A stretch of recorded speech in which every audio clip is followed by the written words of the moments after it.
En France, plus de 14 millions de nuits d'hôtel sont vendues chaque année. Chaque client peut donc trouver un hôtel qui lui corresponde selon ses envies et son budget.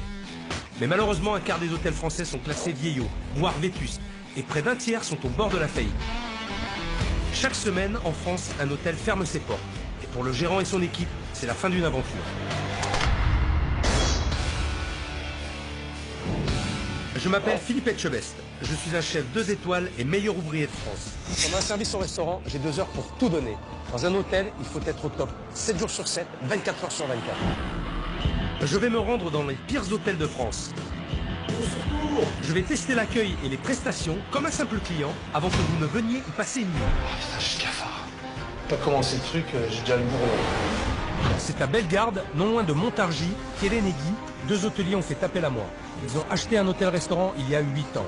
Mais depuis, ils n'ont jamais connu une seule saison rentable. Les clients viennent pas. Hélène se paye pas. Moi, j'ai même vendu ma maison pour la mettre là-dedans. Sinon, on se pète la gueule. C'est un échec pour elle et pour moi. Un nouveau restaurant, on va repartir sur de bonnes bases, on est tous heureux.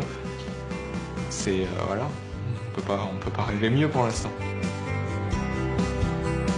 Malgré tout ce qui s'est passé, malgré tout, je peux que dire merci à Philippe. Je ne peux pas faire autrement.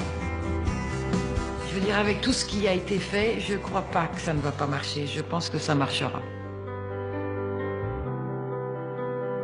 Depuis mon passage, il y a un mois, le chiffre d'affaires de l'hôtel-restaurant a augmenté de 20%. Même si l'hôtel a du mal à décoller, chaque jour, de nouveaux Bellegardois viennent découvrir leur nouveau restaurant. Hélène ne s'enferme plus dans son bureau, elle est beaucoup plus impliquée pendant les services et prend du plaisir à tenir l'accueil de son établissement. Aujourd'hui, Flora et Cédric travaillent dans une ambiance paisible. Toute l'équipe se mobilise pour donner un nouveau souffle à cette belle maison.